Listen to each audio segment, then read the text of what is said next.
6 یا 10 بہنیں تھیں ان کی، قرضے چڑھ گئے، کاروبار میں نقصان ہو گیا۔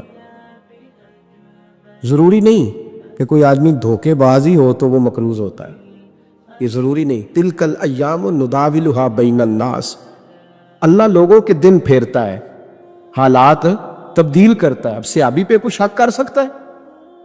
لیکن حضرت جابر کہتے ہیں اتنا قرضہ چڑھ گیا کہ ایک ایک بال میرا قرضے میں ڈوب گیا۔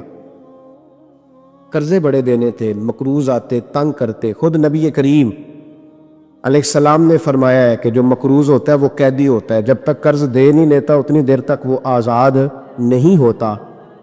حضرت جابر ابن عبداللہ کہتے ہیں میرے باغ میں کھجوریں پکی تھی، یہ بخاری میں بھی ہے، کنز المال میں بھی ہے، ابن کثیر میں بھی ہے، امام حلبی نے سیرت حلبیہ میں لکھا ہے، 20 درجنوں کتابوں میں آپ کو روایت ملے۔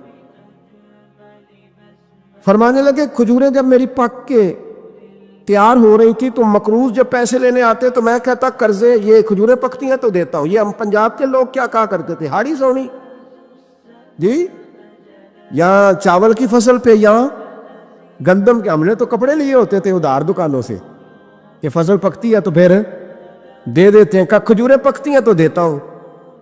فرماتے پتہ مجھے بھی تھا کھجوریں زیادہ تھوڑی ہیں اور جن کے پیسے دینے ہیں وہ پیسے، فرماتے ہیں کھجوریں پک گئی، اتاری تو یہ تو 11 گنا بھی اور ہو تب بھی قرضہ نہیں اترتا۔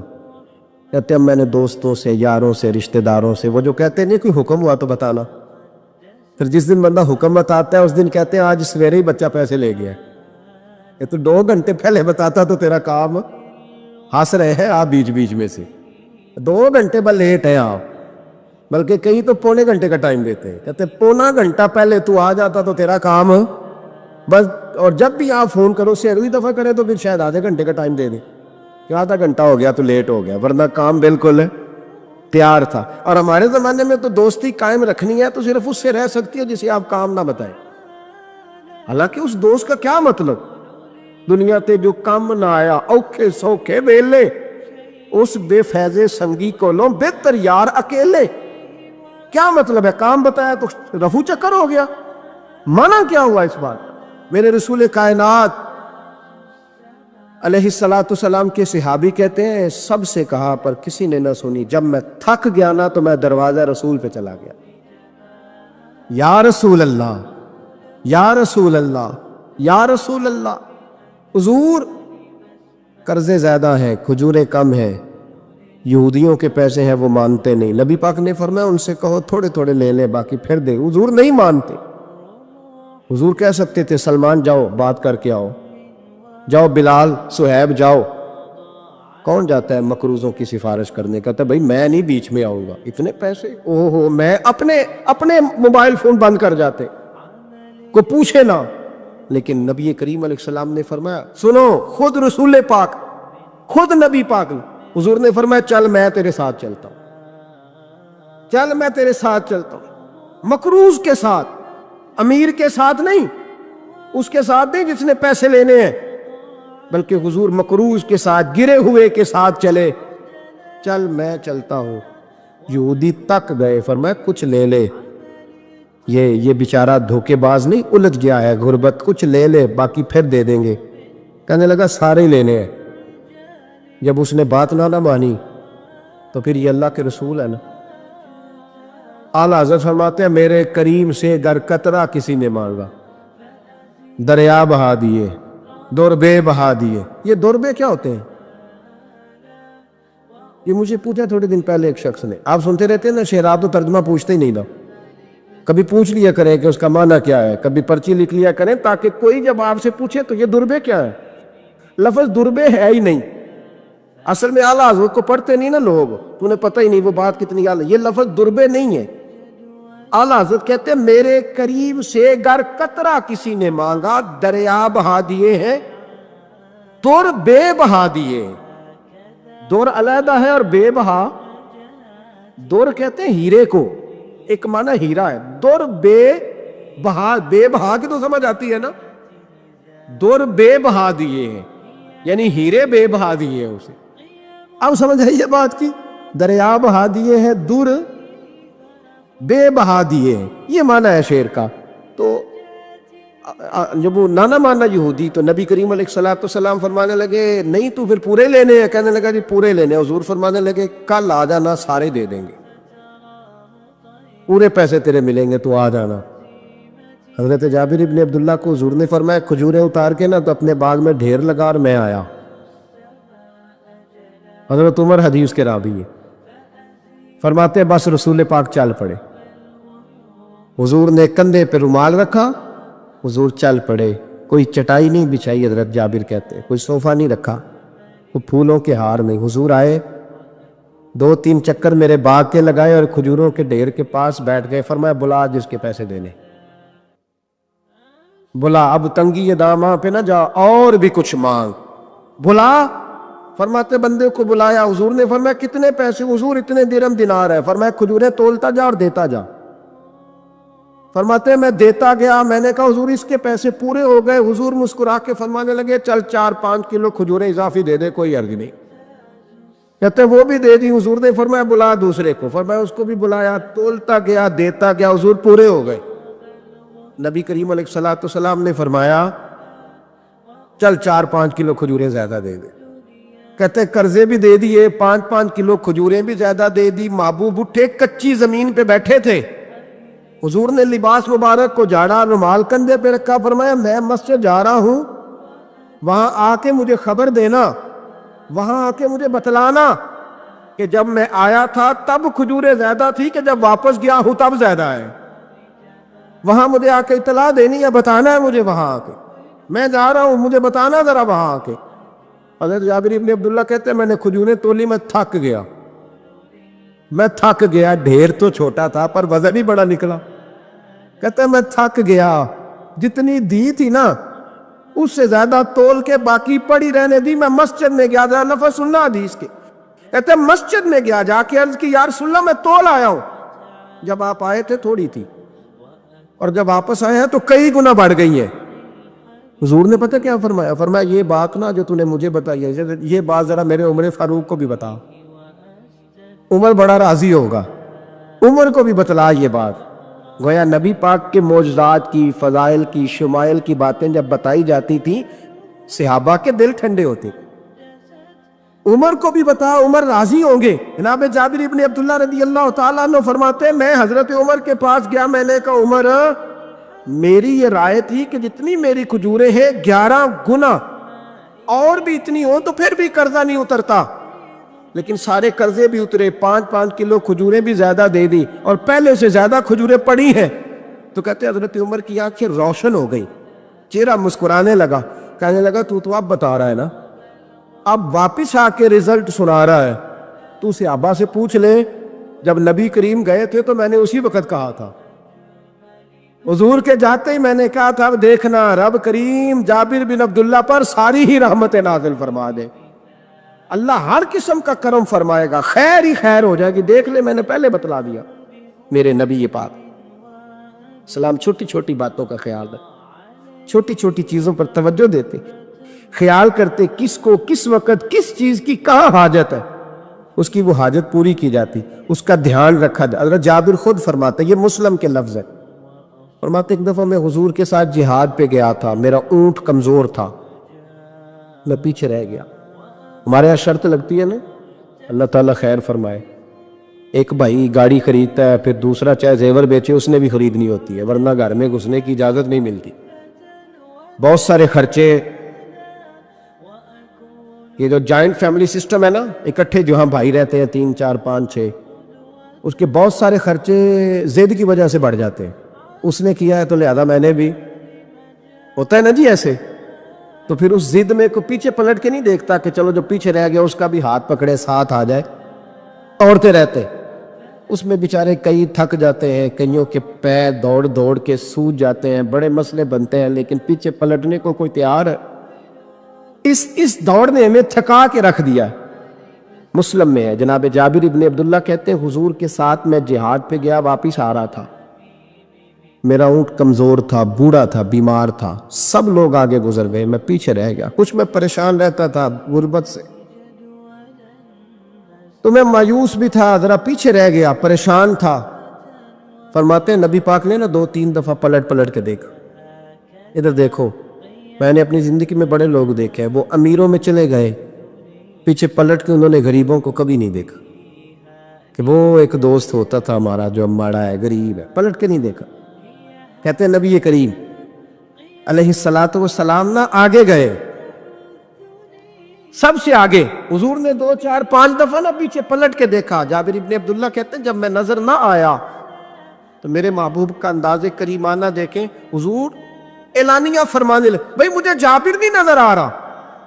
بے خبر ہو جو غلاموں سے، واقعہ کیا ہے؟ واقعہ کیا ہے؟ یہاں ہمارے استاد جب یہ حدیث پڑھا رہے تھے نا، یہ حدیث پڑھا رہے تھے تو اچانک رونے لگ گئے۔ میں نے کہا حضور کیا ہوا، رو کیوں پڑے؟ تو کہنے لگے یار سوچتا ہوں جو محبوب جہاد سے واپسی پر اپنے غلاموں کو نہیں بھولے، وہ میدان محشر میں کیسے بھول جائے؟ وہ وہاں بھی پوچھیں گے فلانا کدھر گیا، فلانا کدھر گیا، ایک ایک کا نام لیں گے۔ حضور نام لیں گے ہماری موج بن جائے گی۔ نبی کریم نے پلٹ کر کے دیکھا، جابر نہیں نظر آ رہے۔ حضور ان کا اونٹ کمزور ہے، پیچھے رہ گئے۔ حضور نے یہ نہیں فرمایا کہ ذرا آہستہ کرو ساتھ، یہ نہیں فرمایا، بلکہ نبی پاک نے فرمایا تم چلو۔ قافلہ چلتا رہا، حضور نے گھوڑا پیچھے کی طرف موڑا، سب سے پیچھے آئے۔ جناب جابر کہتے ہیں پیچھے میرے پاس۔ اس حکمت کو آپ سمجھیں، حدیث کے لفظوں پر آپ غور کریں۔ ایک کہہ کے کہنا ذرا اس کو میرے پاس لاؤ، یہ بات اور ہے، ذرا آہستہ ہو جاؤ، وہ بھی ساتھ مل جائے۔ لیکن یہ معنی اور ہے کہ غریب جہاں بیٹھا ہے اس کے پاس خود چل کے جانا۔ حضور خود پلٹ کے پیچھے آئے اور فرماتے میں جو کہ پریشان تھا تو محبوب میری طرف دیکھ کے فرمانے لگے اس کو دوڑاتا کیوں نہیں، پیچھے کیوں رہ گیا؟ تو کہتے ہیں مایوس بندہ، پریشان بندہ کبھی کبھی وہ اس طرح بولتا ہے کہ جیسے کڑ رہا ہے، تھوڑا سا نا سخت ترش باتیں بھی کرتا ہے۔ کہتے ہیں میں نے اس عالم میں نا، میں نے کہا حضور اس قابل ہوتا تو سب کے ساتھ مل نہ جاتا، کمزور ہے، ماڑا ہے، مہران ہے، اور وہ بھی پرانی جو چل ہی نہیں سکتی، یہ کہاں یا رسول اللہ دوڑے گا، اس قابل ہی نہیں ہے۔ حضور اس قابل ہوتا تو قافلے کے ساتھ نہ ہوتا۔ کہتے ہیں حضور نے میری طرف توجہ فرمائی، میں باتیں کر رہا تھا اپنے اندر کی پریشانی کی تو حضور مسکراتے جا رہے۔ حضور کے ہاتھ میں چھڑی تھی، فرمانے لگے ایسے ہی تو باتیں کر رہا ہے۔ نبی پاک نے اونٹ کی پشت پہ چھڑی لگائی اور فرمایا تو دوڑتا کیوں نہیں؟ بڑے ہلکے سے مسکرا، اوے تو دوڑتا کیوں نہیں؟ تو جناب جابر ابن عبداللہ کہتے ہیں جو سب سے پیچھے تھا نا وہ سب سے آگے نکل گیا، وہ دوڑتا گیا، دوڑتا۔ فرماتے ہیں میرا چہرہ بھی عجیب سا، لوگ میرے انداز دیکھیں کہ یہ کیسے آگے نکل گئے، کیسے، کبھی نہ سوچ یہ کیسے نکل گیا، بس سمجھ لے آگے وہی نکلا ہے جسے مصطفیٰ کی تھبکی مل گئی ہے۔ تو یہ نہ کہ سیاست کر گیا، چلاکی کر گیا، بس تھبکی مل گئی تو بات بن گئی۔ کہتے ہیں میں نکل گیا آگے، حضور کی تھبکی جو ملی تھی۔ حضرت جابر ابن عبداللہ کہتے ہیں حضور گھوڑا دوڑا کے میرے پاس آئے، خود حضور نے میرا اونٹ تیز کرایا نبی پاک کی برکت سے۔ تو قریب آ کے فرمانے لگے ٹھہر جا یار، ہم بھی تیرے قافلے میں، ہمیں بھی ساتھ لے لے۔ فرماتے اب تو میں رو ہی پڑا کہ خود بھیک دے، خود ہی کہے منگتے کا بھلا ہو، ٹھہر جا یار ہمیں بھی ساتھ لے لے۔ جناب جابر ابن عبداللہ رضی اللہ تعالیٰ عنہ فرماتے ہیں کہ جگہ پڑاؤ کیا، رکے، ٹھہرے کھانے پینے کو، نماز پڑھنے۔ نبی کریم نے مجھے بلایا، میں حاضر ہوا تو کہا یا رسول اللہ حضور حکم۔ تو محبوب فرمانے لگے جابر یار تیرا اونٹ میں نے نرالا ہی دیکھا، بوڑھا ہو کے سب سے آگے نکل جاتا ہے، بیمار ہو کے، کمزور ہو کے۔ کہتے ہیں میں چہرہ دیکھتا جا رہا ہوں کہ حضور سارا ہی پتہ ہے آپ کو، میں کیا عرض کروں؟ تو محبوب فرمانے لگے پسند آ گیا، بیچ نہیں دیتے میرے ہاتھ؟ کہا یا رسول اللہ آپ رکھ لیں۔ حضور آپ کا یہ؟ فرمایا نہیں میں پیسے دوں گا۔ کتنے کا ہے؟ کہا یا رسول اللہ آپ رکھ لیں۔ فرمایا پیسے دوں گا۔ یا رسول اللہ مارکیٹ میں جاؤں تو 6-7 دینار کا بکے گا۔ فرمایا نہیں بھائی میں تو پورے 10 دوں گا۔ 6-7 نہیں، میں تو پورے، حساب سیدھا، 6-7 کا کیا حساب ہوا، 10 پورے کا۔ حضور پھر بندہ نوازی ہے نا، کون بول سکتا ہے؟ حضور نے فرمایا بلال تیرے پاس 10 دینار تھے؟ حضور ہیں۔ فرمایا ان کو دے دو، اونٹ کے پیسے رکھ لو اور مال نہ مدینے جا کے دے دے۔ جابر ابن عبداللہ کہتے ہیں میں مدینے گیا شام کو، میں نے نا کبھی اپنے اونٹ کی اتنی خدمت نہیں کی جتنی اس دن کی۔ میں نے اسے بڑے پیار سے نہلایا، میں نے نئی رسی خرید کے اسے نکیل ڈالی، آج محبوب کی بارگاہ میں لے کے جانا ہے۔ کہتے ہیں تیاری کر کے نا، تیاری پوری تیاری کر کے، تن تندور ہڈاں دا بالن تے اسی ہاواں نال تپایا، کپ کپ مکیاں پیڑے کیتے، عشق پلے تھل لایا، تن دا سالن تے من دی ہانڈی، اتو نون صبر دا پایا، غلام فریدا وے میں ساری تیری، تینوں اجے یقین نہیں آیا۔ کہتے ہیں اسے بڑے پریم سے، بڑی محبت سے سجا کے، سوار کے، نکھار کے، تیار کر کے میں نبی کریم کی بارگاہ میں لے کے گیا۔ ظہر کی نماز پڑھ کے حضور نکلے، میری طرف دیکھا، میں نے کہا حضور پیسے لے لیے تھے، یہ آپ کا سامان ہے، مال ہے؟ کہتے حضور نے نکیل تھامی، میں واپس پلٹا، ابھی گلی کی نکر مڑا نہیں تھا، حضور نے آواز دی، جابر ذرا سن تو صحیح۔ کہتے میں واپس آیا ہوں تو حضور مجھ سے باتیں کرنے لگے، فرمانے لگے یہ میرا اونٹ ہے، اسے کمزور اور بوڑھا نہ سمجھنا، کبھی جانوروں میں دوڑا کے دیکھنا، سب سے آگے نکل جاتا۔ اور کریم محبوب فرمانے لگے 6-7 دینار کا نہ سمجھنا، میں نے پورے 10 دینار کا خریدا۔ اور پھر حضور پھر مسکرائے، فرمایا جابر تمہیں پتہ ہے تحفہ لینے دینے سے محبت بڑھتی ہے؟ حضور ہاں۔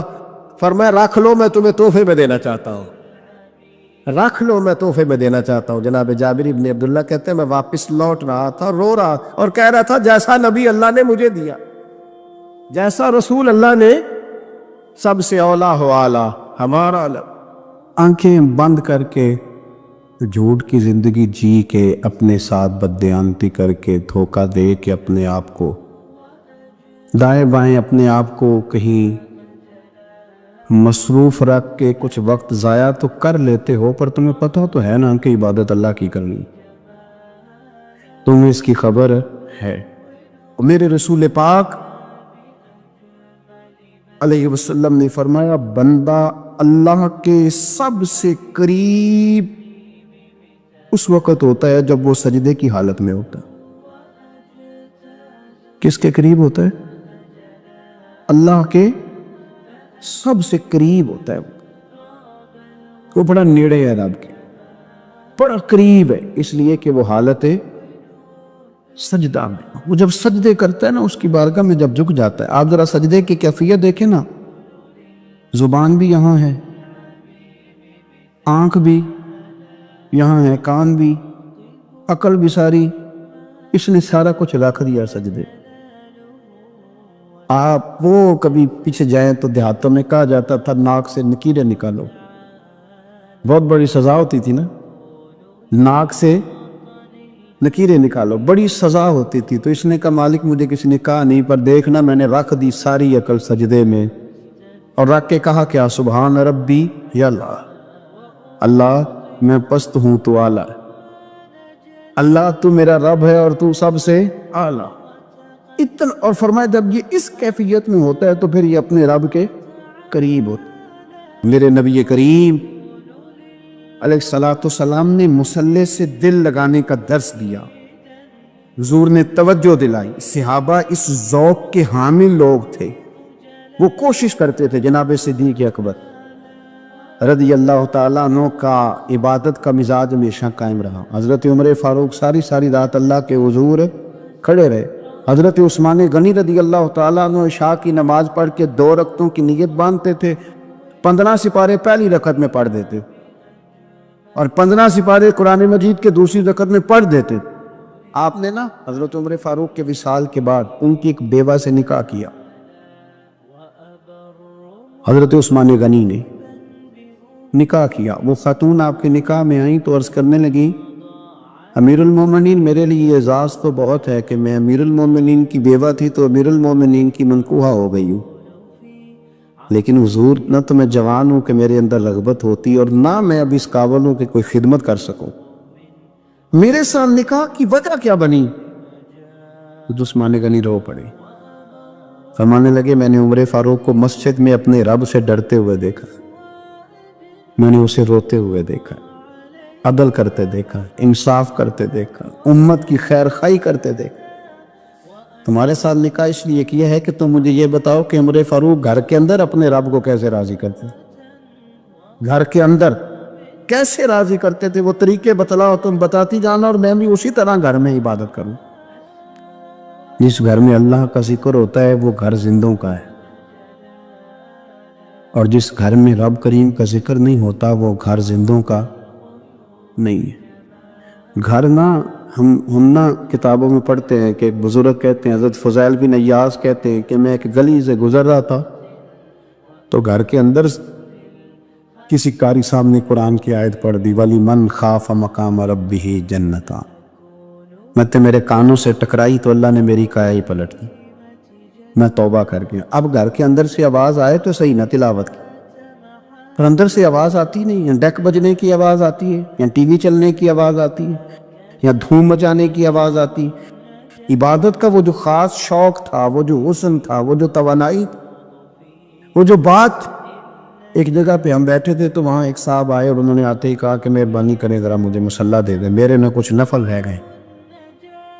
تو میں نے وضو کر لیا تو کوئی مصلی مل جائے، مصلی انہیں دے دیا گیا، وہ مصلی لے کے چلے گئے۔ تو پیچھے ایک صاحب نے تبصرہ کیا کہ انہوں نے کتنا ریاکار بندہ ہے، لوگوں کو دکھا رہا ہے کہ میں نفل پڑھتا ہوں، ہے کوئی بات کرنے والی؟ میں نے اسے کہا، میں نے کہا تو مہربانی کرنا، اس طرح کی ریاکاری تو بھی کر، پکڑ مصلی اور جا، تو بھی تھوڑی ریاکاری کر کے آ، اٹھ ذرا شکر کر، کوئی یہ ریاکار بھی ملا ہے، کوئی نفل پڑھ کے ریاکاری کر رہا ہے۔ اللہ کا میں کہتا ہوں کو پڑھے تو صحیح نہ، یا یہ کوئی دور ہے نفل پڑھنے کا؟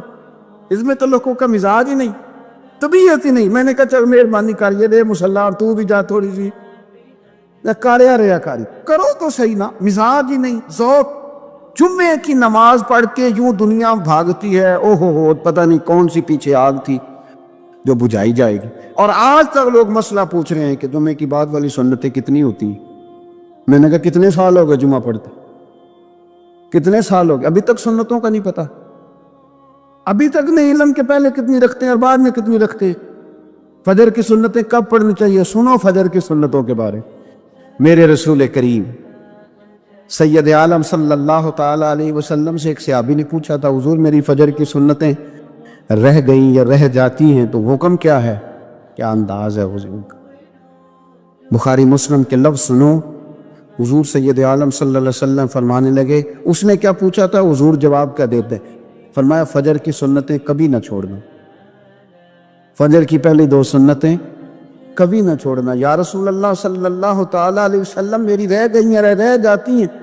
فرمایا فجر کی 2 سنتیں نہ چھوڑنا، فرمایا فجر کی پہلی 2 سنتیں مجھے دنیا اور دنیا کے اندر جو کچھ ہے وہ سب سے زیادہ پیاری ہے۔